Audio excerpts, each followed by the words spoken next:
welcome to Dornsife Dialogues. I'm looking forward to the terrific program that we have in store for you today. This is a very timely topic, but when we go back in history, if we look at after World War II, the United States emerged as the world's dominant power and the preeminent defender of democracy and free markets around the world. Now, shifts in global policy come with every change in administration, and the current changes have big questions about whether or not we should remain the world's dominant power and defender of free markets, or if there's another path forward. Today's event, exploring the role of the US on the global stage, gives us the opportunity to hear from some of the best and brightest of my esteemed colleagues from Dornsife School of International Relations, as they hear something in between, as they consider, something in between the America First policy and the global superpower of the past. Our moderator today, my colleague Dave Kang, is the Maria Crutcher Professor in International Relations, Business, and East Asian Languages and Cultures at USC Dornsife. He also serves as Vice Chair of the School of International Relations and as Director of the Korean Studies Institute. I hope that you'll have a good hour of discussion about some incredibly important stuff, because we're not sure how the world is changing or what is going to happen, especially with a new Biden administration. Is it more of the past? Is it more of the future? Are we going to be different than what Obama or even Trump did? So we have three amazing panelists today, and I will introduce them briefly. We'll give them each 7 to 8 minutes to talk. We'll talk among ourselves, and then I look forward to answering the questions that we get from the audience. So first, we have Professor Saori Katada, who is a professor of international relations with a focus on East Asia, particularly political economy, Japanese politics. Just wrote a wonderful book on Japan's political economy over the last 20 years or so. Then we'll turn to Professor Carol Wise, who studies Latin America and has written an amazing book on China-Latin America relations. So she'll really be able to offer us some insights as to how that region of the world is affected both by America and by China. Then we're going to go to Europe for Professor Brian Rathbun, who has written a number of books on European politics. And I think in general, we are going to have a nice coverage of a lot of what's going on in the world, and particularly where the US is and where we might be able to go from there. So let me just turn it over to Professor Katada. Take it away for 7 or 8 minutes, and I will be the sort of moderator, the traffic cop. So don't be insulted if I interrupt a little bit. Go ahead. Thank you, Dave. It's great pleasure to be here. My name is Saori Katada. I've been at USC for quite a while. My coverage is Asia Pacific, so I would like to focus on that. Anyway, however you cut it, Asia Pacific is certainly capturing significant part of Joe Biden's foreign policy attention. Just in the last several days, Biden had a virtual summit meeting with the Quad members, which are Japan, Australia, and India. So that's the 4 members. Secretary of State Tony Blinken and the Defense Secretary Lloyd Austin just went to Tokyo as their first foreign visit, official trip under Biden administration. And also Blinken, as well as National Security Advisor Jake Sullivan, met with Chinese diplomat, the highest diplomat in Alaska. And finally, in the next several weeks, Prime Minister Suga of Japan will be the first in-person visit, official head of the state visit, to be visiting a White House. Why is Asia so important for the United States and Biden administration? Obviously, everybody's mind is the China's challenge. Of the past several years, it's been the maritime security, Belt and Road Initiative, cyber development, and so on and so forth. The list goes on and on. And even recently, there has been issues of Hong Kong, Taiwan, Xinjiang, and vaccine diplomacy in the heels of the COVID crisis. On the other hand, US has had quite a significant neglect against vis-a-vis its own important allies by demanding a significant increase in host nation supports and for the military base in the US, in the region, as well as the tariff imposed on the allies. Also, there has been some neglect on the part of the US Trump administration of the multilateralism that was going on in Asia, where there were quite a few summitory meetings that the president didn't attend. Meanwhile, in Asia, there has been a significant deepening of their economic relations through supply chains, as well as kind of connectivity through infrastructure investment.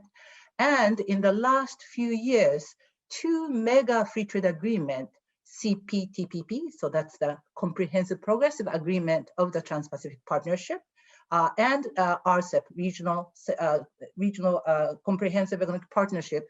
Both of them are huge free trade agreements were concluded without the United States. So obviously China is a member of, important member of RCEP, and it is showing the sign that it is interested in joining CPTPP. So altogether, given the size of the region with 60% of population, including India, and its significant importance in the economic realm, I would like to focus on 2 issues that's really crucial in Biden administration's connectivity or reapproach to the Asia Pacific. The first is the issue of supply chain and economic security. So especially in the kind of COVID introduced the danger or the kind of precariousness of the supply chains, ranging from the whole medical equipment and the vaccine, the medicine and so on, as well as other things like semiconductors and supply, the kind of parts that is needed for many of the automobile industries and so on and so forth. So in some ways, so there's a lot of effort going on in either diversifying it, either reshoring a lot of supply chains back to the US or other countries, as well as diversifying it. Biden administration actually on February 24th already signed an executive order to implement these important supply chains of the PPE, the rare earths, semiconductors, to come back to the United States and being and kind of observing many of the dynamics that's going on. Meanwhile, in the Indo-Pacific, there is a realm for US to kind of plug back into this effort where Australia, India, Japan has already had this, public announcement of the supply chain resilience effort. And this could be really, US could really easily go back to it. In terms of the free trade agreement, however, it might take a while for Biden administration to come back to CPTPP. Obviously, Japan was there to capture that TPP as Trump administration left this agreement to kind of keep the seat warm for the US to come back. So all the participants of CPTPP, 11 countries, are eagerly waiting for the US. But I'm doubtful that it will be so easy for the US Biden administration to go back to it, given the kind of domestic precariousness regarding this. So at least the meantime, Biden administration should engage in the region more proactively and don't emphasize too much of decoupling from China in terms of the kind of economic security issues, but try to engage with the allies for more connectivity. Because if US try to decouple against China, then it might be difficult to engage with the Asian economy overall. The second point is on the infrastructure investment. Obviously, this has been a major issue for the region for quite a while. And post-COVID, this is going to be a major engine of economic recovery. So it is important for the US to engage in this effort. Or in the past 7-8 years, China's Belt and Road Initiative and AIIB, the new investment kind of arm, the Multilateral Development Bank, emerged in the part of that effort, while Japan is also competing with that with a quality infrastructure. US has already been on this game, engaging in the FOIP efforts, which is the Free and Open Indo-Pacific, where they have introduced the BUILD Act in 2018 to reform the OPIC, which was the old kind of a development finance kind of institution, to create a development financing corporation with $60 billion, which is quite significant. In addition, there was an agreement between Japan, Australia, and United States to establish Blue Dot Network, which is kind of a certifying kind of unit where they will look at infrastructure to qualify the quality ones so that it can connect to the private funding. So all these are quite significant effort, and this should be important effort for Biden administration to move forward. So in sum, I would like to say that China's presence will continue to define the region quite significantly. And it is important for US to realize that US is no longer the undisputed hegemon in this region. At the same time, many Asian countries welcome the US return to the Asia's multilateral effort. So Biden administration has to kind of play many things quite delicately. One is the domestic politics versus the regional dynamics. Two, this would be the kind of way to kind of strike the right tone vis-a-vis the agents, including the Chinese, which was kind of a controversial in the context of Alaska meeting, and also take the appropriate strategy, including use of the Indo-Pacific, which is already being in place for the United States. Thank you. Great. Thanks, Saori. That was awesome.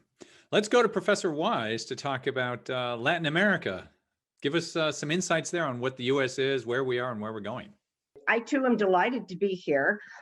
This is an exciting time with regard to my area of expertise, which is the Western Hemisphere and Latin America, mainly because U.S. relations with the region of Latin America, I would say, have reached an all-time low, lowest point, say, in the last 50 or 60 years. The Trump administration, well, the former President Trump, built his campaign on a very, how can I put this, xenophobic, racist, very humiliating platform against mainly citizens coming from Mexico and Central America.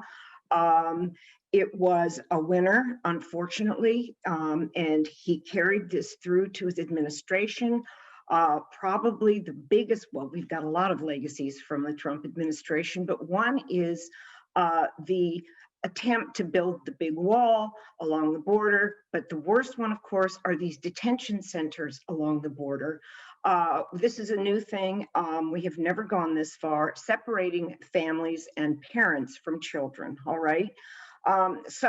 Another legacy that simply has to be dealt with is the attitude toward the two biggest countries, Mexico and Brazil, in the region.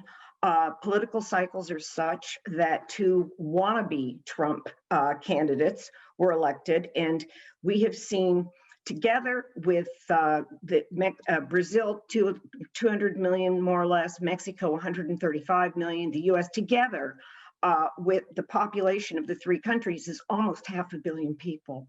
And the problem here is denial of COVID, refusal to take actions, refusal to really work within the country with the scientific community on the part of Mexico and Brazil. So one big issue for us, even if we're making major progress with regard to vaccinations and COVID, we're looking at a very porous border, and we're looking at, they say the Brazil strain is in Texas and whatnot, a new Brazil strain. So this is serious, and there was absolutely no collaboration whatsoever between the US and the Latin American countries with regard to COVID. So these are the two really big issues that the Biden administration faces. So let me turn briefly to the migration situation. I believe it was yesterday or the day before yesterday that Vice President Kamala Harris was appointed kind of if you will, a migration envoy to deal with the Central American problem, the so-called Northern Triangle. of Honduras, Guatemala, and El Salvador, sorry, the Northern Triangle countries, were the main source of undocumented migration. There are new patterns, which is to say, in the month of February alone, 9,500 unaccompanied minors, children, teens, whatnot, showed up at the US-Mexico border requesting asylum. So this so-called Northern Triangle is a hub. It's a nasty piece of work. It's a hub of criminal gangs, drug trafficking, and really a breakdown. It's a de facto, kind of dark zone where the rule of law has just completely failed the people. So one thing that bodes well is that VP Harris is going to go to these countries, something new and different, right? And start a diplomatic dialogue. The Trump administration had cut off all aid to punish them for not mitigating migration. And of course, that exacerbated the problem. So a diplomatic approach to restore aid, and an effort at the same time to deal with this backlog at the border and this, just explosion of people still trying to come over the border. I'm going to say something that's politically incorrect, but there was an article about it in Science magazine 20 years ago, and it was called, taking the profit out of drugs and taking the criminal feature out of drugs. And that, of course, would mean some kind of legalization. I submit that if we do not reach a point, and these countries, the Northern Triangle and Mexico, are threatening to legalize drugs in their countries and being bullied by the US not to, if we do not take the profit out of the drug trade through some form of legalization, we have very little hope of mitigating or even cleaning up these just awful situations of crime and drug trafficking, murder, gangs, and all of this. So again, moderate Democrats don't want to touch it. Republicans think it's awful. But the fact of the matter is the war on drugs has failed. This is the explosion of people at the border is the other side of that coin. And until we do something radical, we're going to have a radical situation at the border. VP Harris, this is a kind of almost designed to fail task. If she succeeds at this, she'll obviously be a very good candidate for president in 24.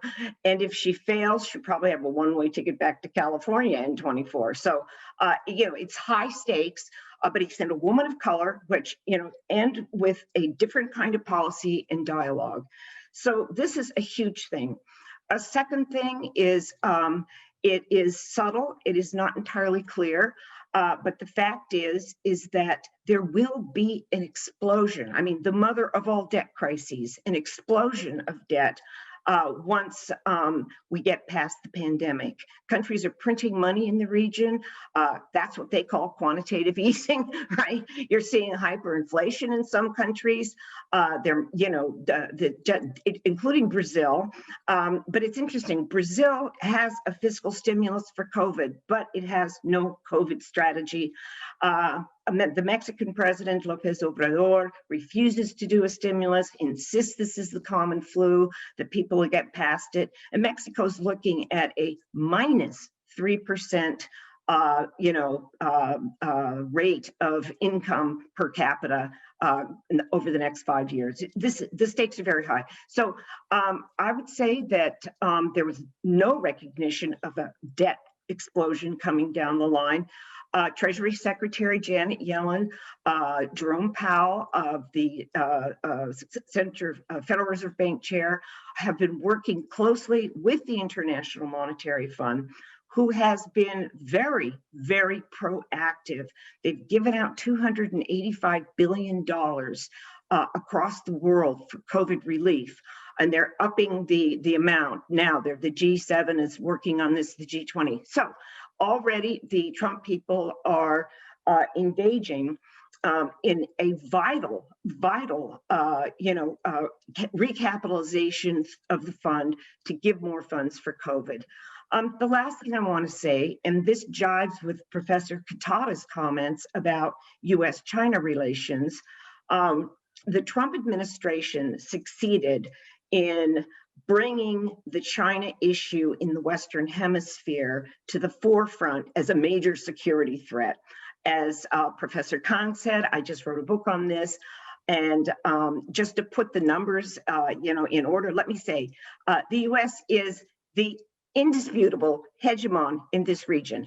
The Chinese are not building bases. They are not looking for alliances. They are not arming militant groups or whatever. So it is really the task of this administration to separate. I'm not crazy about the saber rattling toward China. I think that there is a more diplomatic and a more, if you will, so less noisy conversation to be had with China about all of our differences.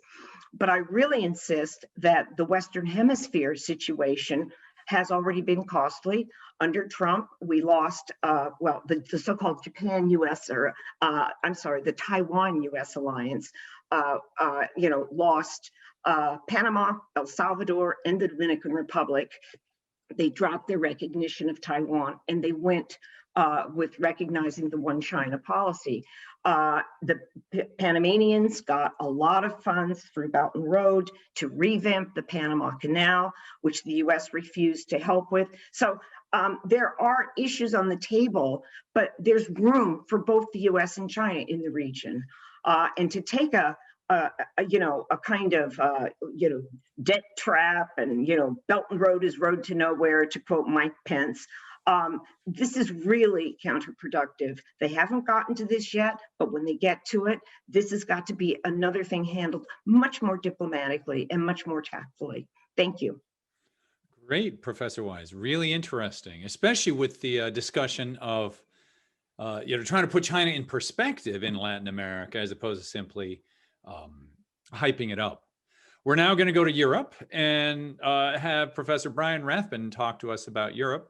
I wonder, we'll talk among ourselves. I wonder, Brian, if you can say anything about Russia, and if you can't, that's fine, but give us a sense of where US-Europe is and what's going on there. Thank you. So thanks to everyone for being here and for the invitation. And unfortunately, we can't get to see all the attendees, but in any case, I'm very happy to be here. My interests and expertise are in transatlantic relations, but also multilateral cooperation more generally. So I thought I'd touch on some recent developments, like very recent developments, what Biden's done so far in relation to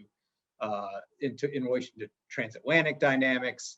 But I thought I'd also touch on the broader question of what is the future of the liberal world order? Is it dead, right? Is it dying, right? And ultimately, that's a multilateral world order based on cooperation by dozens of nations, right, in certain issue areas, right, organized by issue areas and in institutions that bring in all these very different members. So I thought I'd talk about a little bit of both of those, and they're related because essentially the liberal world order is ultimately grounded in American military power, right, as well as cooperation with its Western European allies. In a way, it's an artifact of the end of the Second World War. So to do so properly, I think we need to go back a bit in history, but of course I'm a professor, so of course I'm going to say we have to go back in history, and you're all free to roll your eyes just like my students do, right? And I can't even see you, so it's not really very fair. But there's a certain conventional wisdom that we all receive, that there's been a big bipartisan consensus on both transatlanticism and multilateralism since the Second World War. That essentially the Second World War awakened the United States from this isolationist torpor, right? And we all realized that the world was a lot smaller than we thought it was, and therefore we couldn't hold ourselves aloof, but also that there was a vacuum for American leadership that only the United States could a role that only the United States could play, and that cooperation was the best way to provide for both peace and security, right?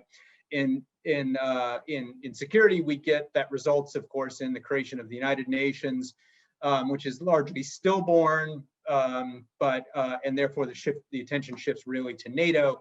Right, in international political economy, we have the creation of the World Trade Organization, the IMF, which Carol also mentioned, right? And the need for international cooperation there also brought home by a realization, or a supposed realization, that economic unilateralism as well as military unilateralism were terrible things, right? That the Great Depression was the product of the United States thinking that it could somehow extricate itself from global economic developments and not take on the leadership role that it was destined to play.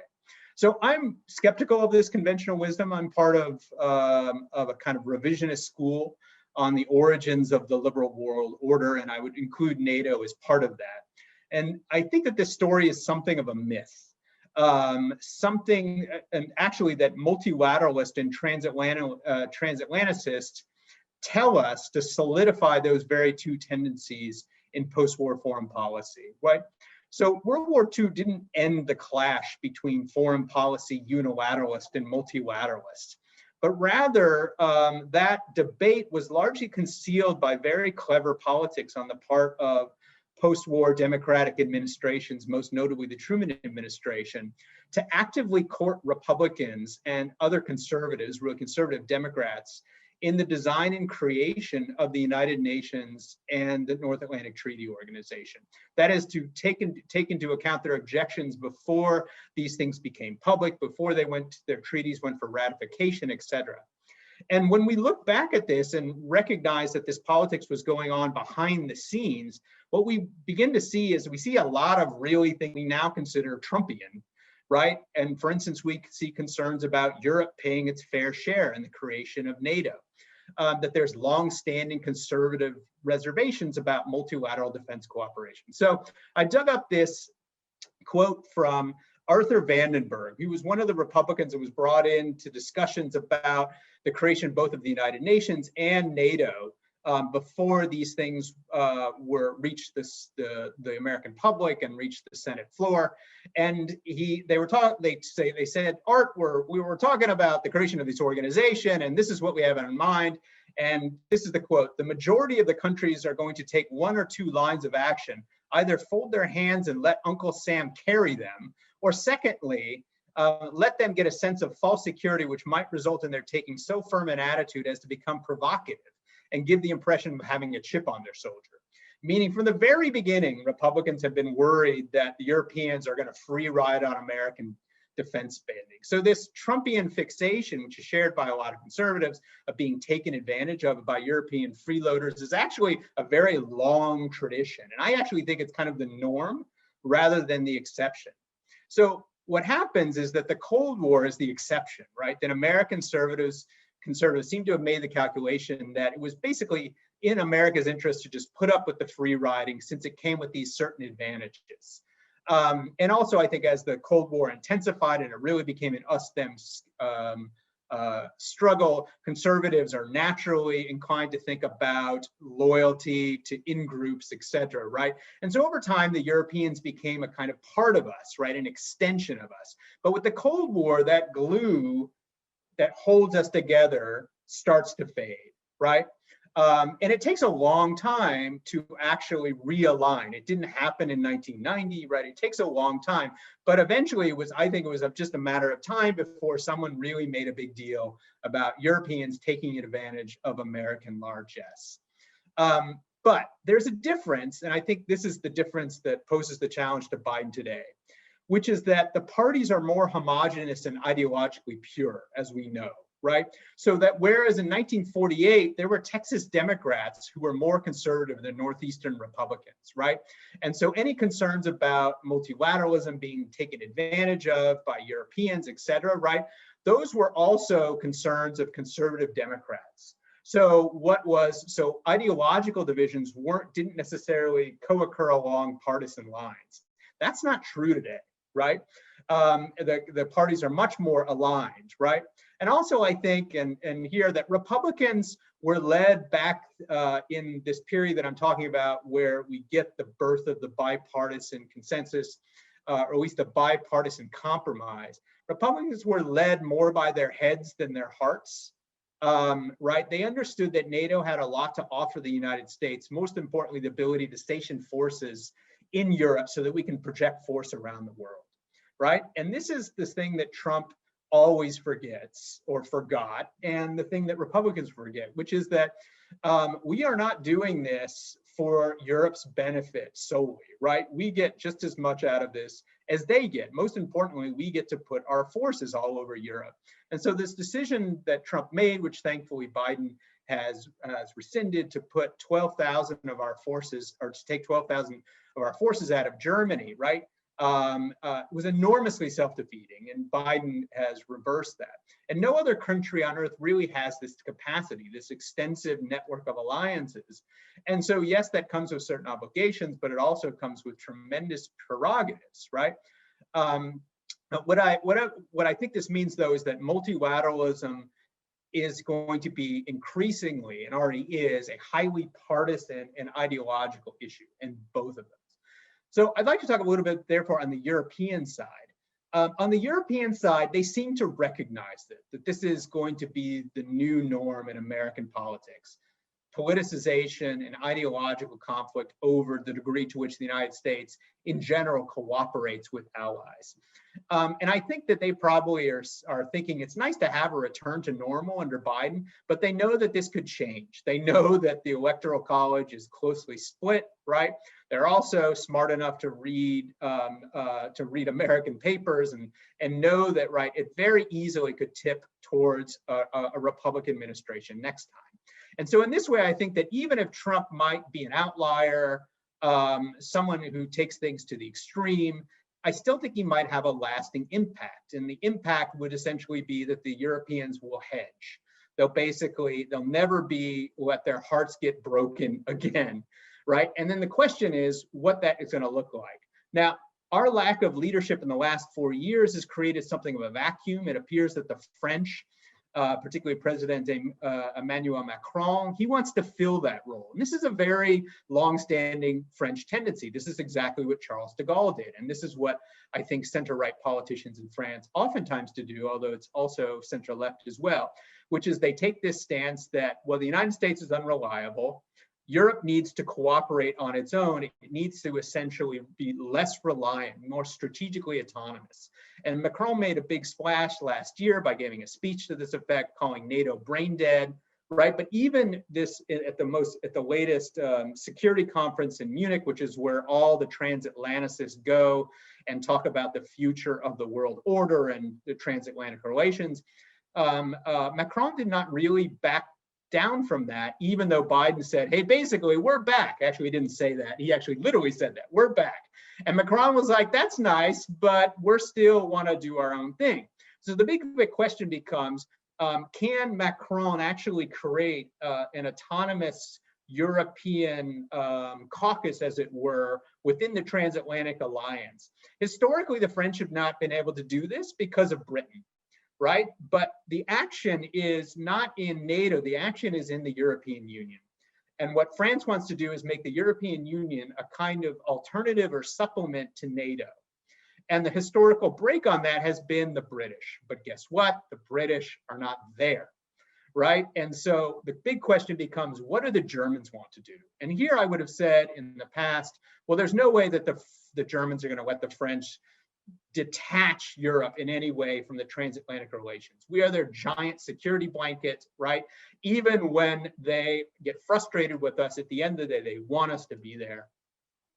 But Merkel has said some things during the Trump administration that I never expected to hear a German leader say in my lifetime, that Europe might need to prepare for an basically a continent without active American or reliable American leadership.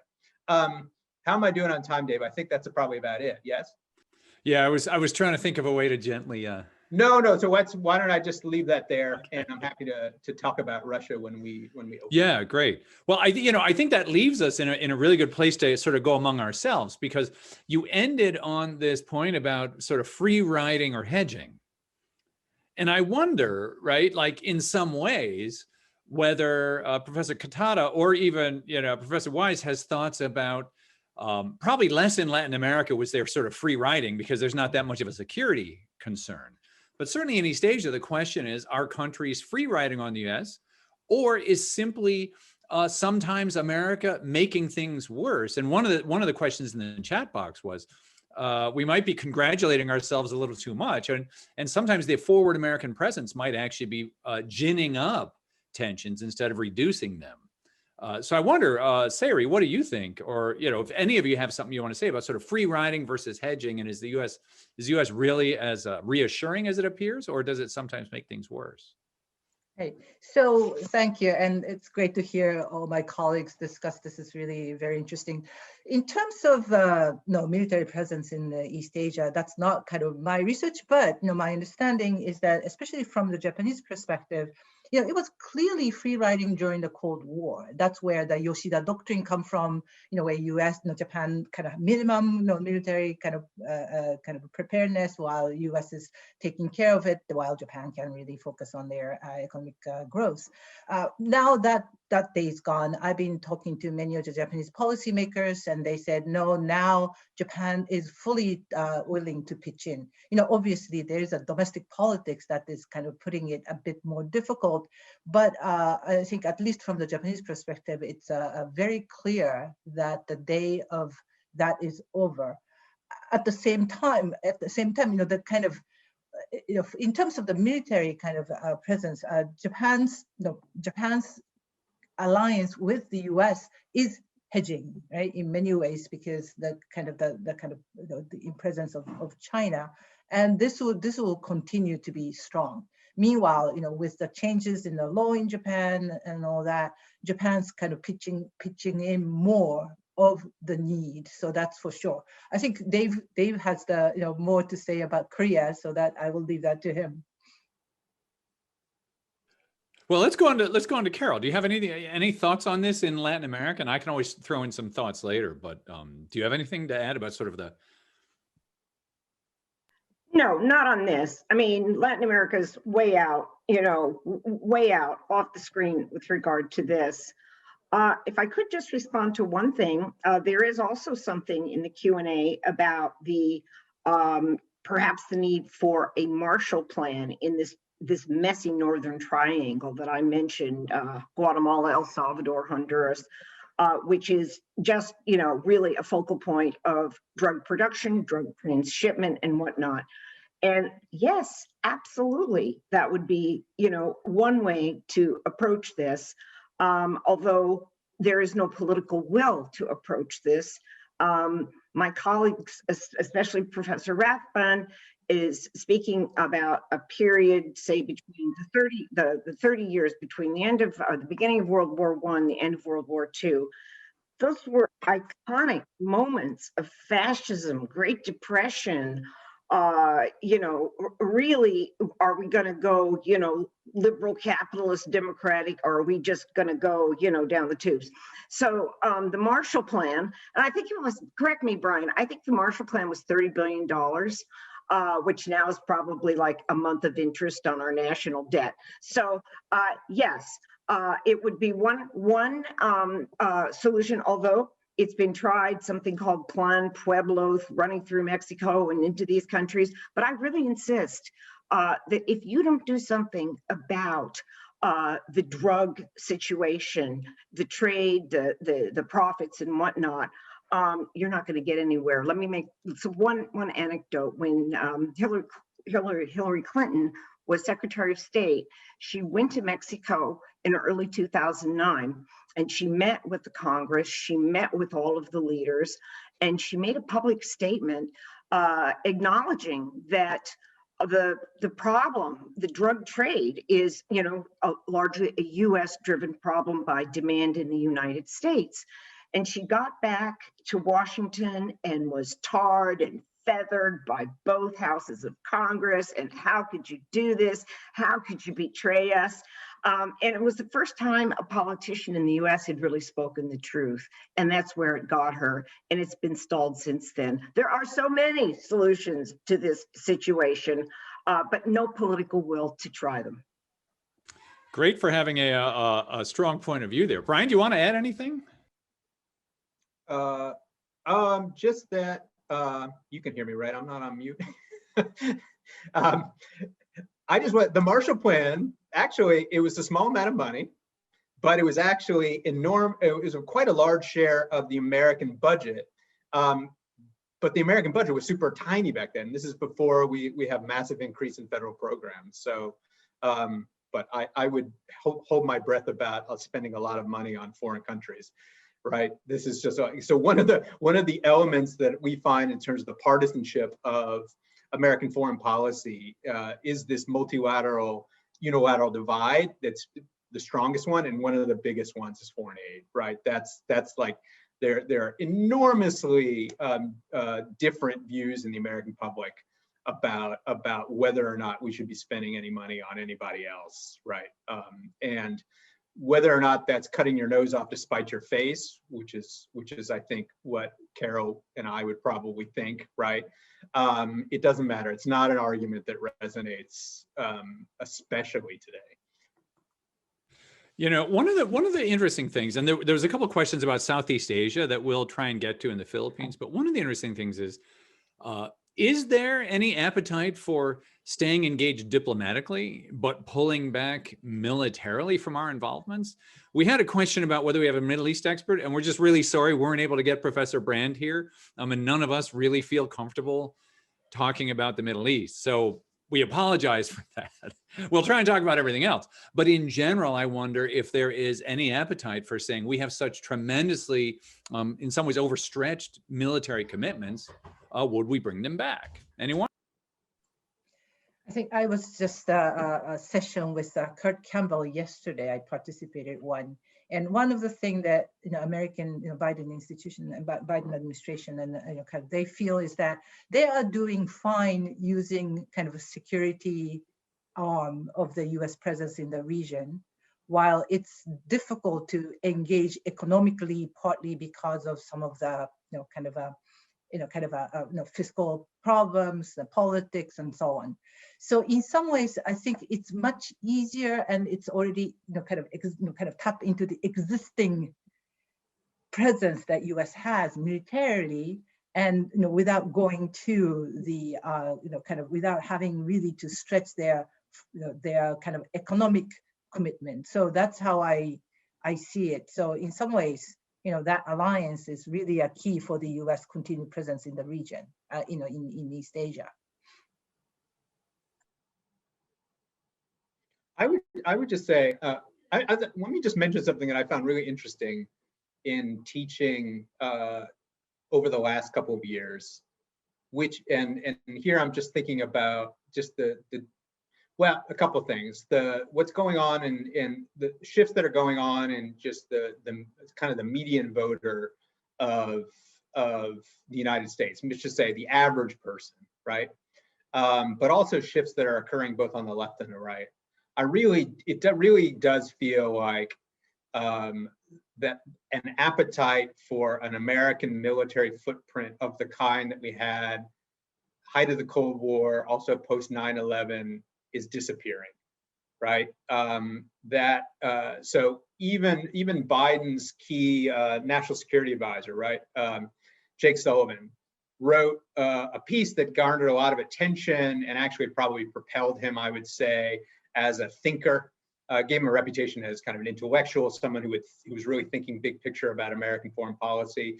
And it's kind of like it's almost like an apology for liberal world order. It's like, yeah, it wasn't nearly as good as everyone thought it was, and it still has some merit, but we have to rethink certain aspects of it, right? And then I'm seeing it in my students that even to the extent that there's polarization over this issue, it all converges towards a certain degree of isolationism. So on the one hand, we have conservatives who believe that the United States has been fleeced, right, and is spending all too much money on everybody else and not getting anything in return, right?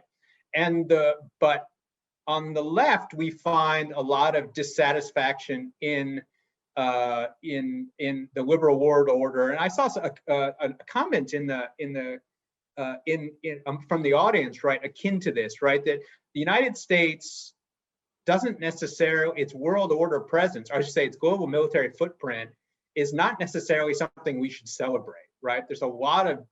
There's more amongst the younger generation, especially, more growing skepticism about whether our role, whether more America everywhere is a good thing. And that is something that's been taken for granted by, I would say, both parties. And there, I do think there's been a bipartisan consensus for a long time. How we engage with the rest of the world is not necessarily in question, but the fact that everything that we do makes things better, that is being called into question, and on both sides. That's a great point. There's a great question in the box about whether there is, the racial and ethnic tensions in the United States. How are they playing out to either our policies or the way and Professor Wise mentioned this, but maybe we talk more directly about the link between domestic and foreign relations here. Anyone want to jump in on that?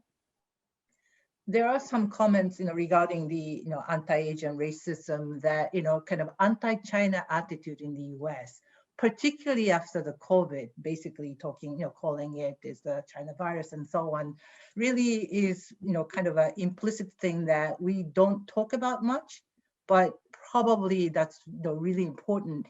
And, in some ways, within the, kind of inside the Beltway talk and stuff, obviously I can understand that there is a sense of, threat or sense of, kind of overwhelmed kind of pressure from China in various ways, the kind of the US kind of presence in the region, things like that. But also kind of hyping that up, and given this kind of domestic environment where, Asians are feeling quite threatened by this environment. And, I think really it's a very sensitive situation. I historically, and I don't think we have a good sense of this, again, from a public opinion and someone who spends a lot of time thinking about ideology, historically, isolationist tendencies are highly associated with ethnocentrism, right? And racial compartmentalizations of in-group, out-group dynamics, right? Because there's all kinds of ways in which we can think about who Americans are, right? And one of the ways that, in the way that's probably been most prominent in that the way that we projected our image abroad, is one of what we call civic nationalism, which is we are defined by our values. This is one that you hear pretty much every president besides Trump use, right? And it's probably been fraying, and then what Trump does is really lay it out in the open, right?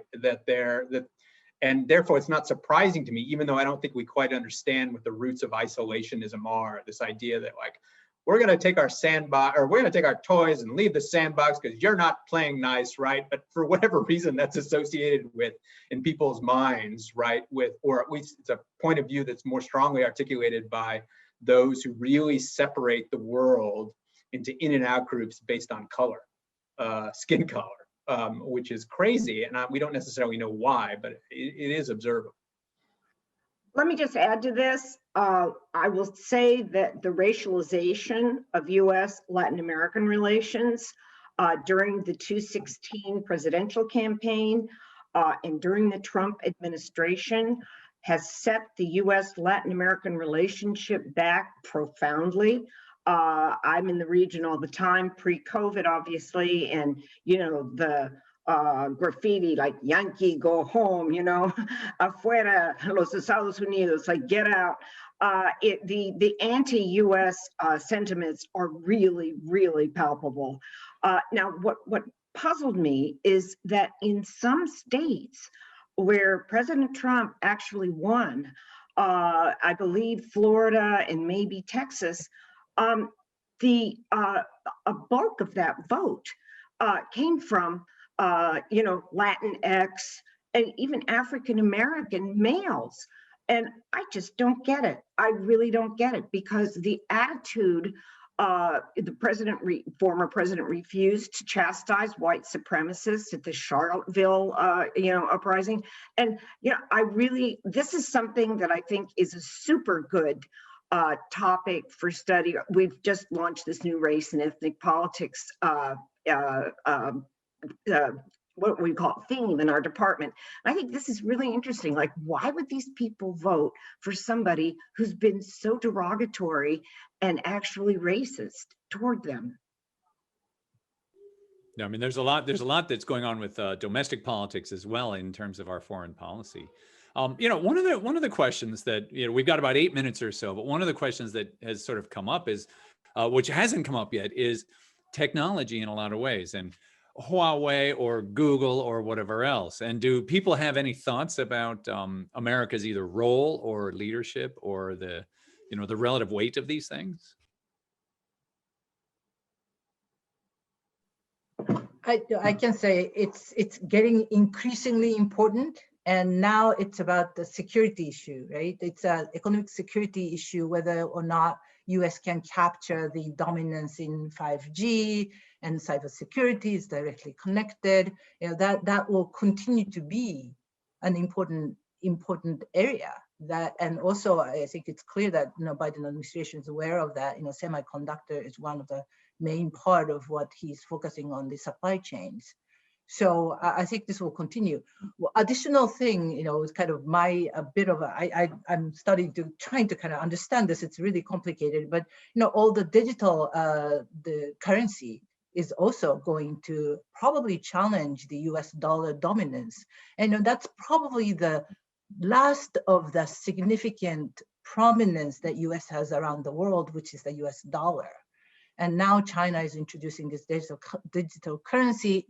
And if they succeed, then it will be, you know, kind of neck to neck competition probably going forward. Again, I don't know, it's going to be 10 years or 50 years, but I think these are, you know, kind of major issues.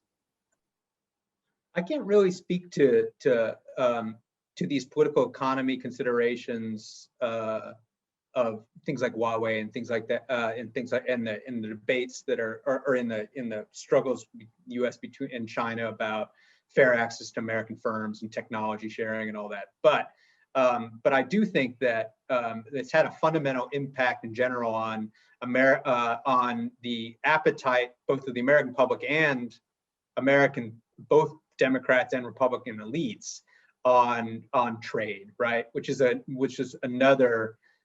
So I don't think that the liberal world order is crumbling except for trade, right? And there it seems to I mean, it's been on life support for a long time. The World Trade Organization hasn't had an agreement since 1994, right? It's essentially a moribund institution, or it's a zombie institution that's just operating on the basis of a deal from 25 years ago. But the more that there's all kinds of ways in which we can think about trade. We can think about trade as consumers. We can think about trade, right, as in terms of class, right? And what we're seeing now is we're thinking about trade in terms of national security, right? And that's been a huge,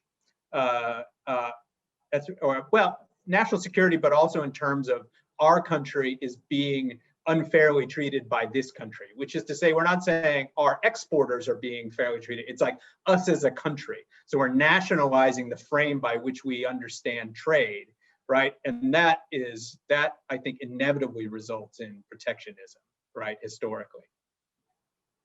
That's a great point. I mean, we have about 5 minutes left. One of the people bring up Indo-Pacific US-China competition. In some ways, what I find so interesting is how quickly the DC blob has coalesced around a China threat, where that's all you hear, despite the fact, even as Brian's talking about, you know, so it's us against them, it's a national security threat, despite the fact that by almost every measure that I've seen, Trump's trade policy, the restrictions on Chinese trade hurt American manufacturers and American jobs far more than it did Chinese. And actually, the trade deficit continued to go up. I think these problems are much deeper than we'll just slap some tariffs and that'll teach China a lesson. To me, what this leads to, maybe the final thing, we can each have a final sum up from each one of you, leads to a question of what is the sort of fundamental US role in the world. I would start out by making an argument that I think a little bit more modesty is in order. And I'm for maybe not being as expensive in our aims about the rest of the world, and realizing that we can't do everything everywhere, and that sometimes attempts to gin up, say, protectionism or whatever else are ultimately a failure. But how about a parting shot from each one of you? And shall we go in reverse order? So we'll start with Brian, and then we'll go to Carol and Saori. Sure. I think, again, something I find remarkable is exactly what Dave said, is I think that has become, especially amongst IR academics, right, increasingly the position, right? Everyone's got liberal world order hangover, right? It's just like, we can't do everything all the time. All right. And then the big question, I think, for that is, what is the role of China? And my opinions tend to be aligned with Dave's and Carol's, and for what they've said today, which is that I think we make a much bigger deal about Chinese security threat than we should, and probably much less of a big deal about Russian security threat than we should, right? That Russia is probably much more likely to be revisionist, and that is to say, wanting to change actual things on the ground. And our competition with China is not going to be a military competition over territory, but we get locked into these World War II ways of thinking about geopolitics as if somehow we're always going to keep fighting over territory. But territory is not the basis of national prosperity in a way, except for, say, like extractive states like Russia, who rely on oil and gas revenues, et cetera. So we need to stop thinking about everything through the lens of 1945 or the lens of what Germany did when it was rising to power in 1900s. These are not the correct analogs. Great. Carol? Well, let me just say that from a Latin American perspective, the attitude toward the US right now is butt out. Let me give you an example. The insistence of the Trump people to renegotiate the North American Free Trade Agreement, which is now the US-Mexico-Canada agreement, is a travesty. What it did is raised content requirements, which means that the auto sector has even a bigger shield around it in the North American bloc. And it mandated that 50% of content, has to come from the United States. That's a huge loss to producers in the US, because that 50% content is expensive, right? And they're going to be paying low-skilled, non-skilled workers more for moving the content in. It's the first time the US has ever signed a free trade agreement in which it raised barriers to trade. And so, and the Mexicans are not happy. Another thing, Venezuela went authoritarian in 2017. Big thug, big, takeover, whatnot, very typical scenario in Latin America, but it hadn't happened for like 30 years. In the face of other attempts, Peru 92, Honduras 2008, in the face of other attempts, the US has always worked with the Organization of American States, the entire group of Latin American countries, minus Cuba, of course, to bring the country back from the brink of authoritarianism. And the fact that Venezuela is still authoritarian, it's got a huge humanitarian crisis on top of COVID and whatnot. And the former president's tweeting that we're going to send the military in. This is irresponsible. So I think in terms of my region of expertise, let's just get back to the basics. If NAFTA needs renegotiating, let's add the chapters on digital trade that need to be added. If Venezuela's tanking and in a humanitarian crisis, make a coalition and go in there. I will say, just to finish, that I think with regard to facing Chinese protectionism, I do see the Biden people trying to make an alliance with the EU rather than, just hammering China with these measures. But those protectionist measures against China need to come down. Great. Professor Katada. Yeah, just quickly. So I agree with Dave about modesty. I think the US has to listen to others And it's great that US is now willing, the Biden administration is willing to come back to the table, but it's going to be a part of the table, not the head of the table. And I think that's an important thing to remember. Thank you. Thank you so much, Professor Wise, Katada, and Rathbun. I hope all of you have enjoyed this conversation.